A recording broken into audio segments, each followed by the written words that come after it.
IPO allot हुआ, listing पे profit मिला। पर अब नेक्स्ट स्टेप क्या? हर आईपीओ इन्वेस्टर को ये टैक्स रूल ज़रूर पता होने चाहिए। गलत टैक्स कैलकुलेशन मतलब नोटिस का रिस्क।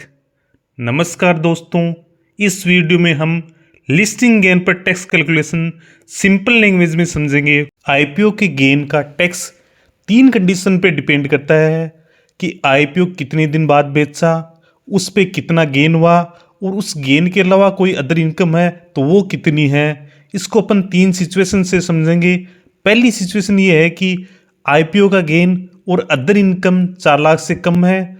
दूसरी सिचुएशन ये है कि आईपीओ को 1 साल से पहले बेच दिया लेकिन आईपीओ का गेन और अदर इनकम 4 लाख से ज़्यादा है।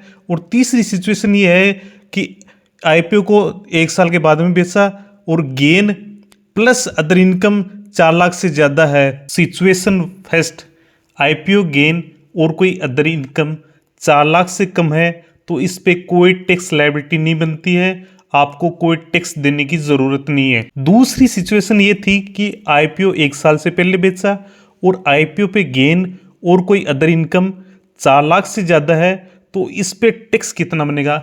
इस पे टैक्स 20% प्लस 4% शेष यानी 20.80% आपको टैक्स देना है। तीसरी सिचुएशन ये थी कि आईपीओ को 1 साल बाद बेचा और आईपीओ का गेन प्लस कोई अदर इनकम है वो 4 लाख से ज़्यादा है तो उस पर कितना टैक्स लगेगा?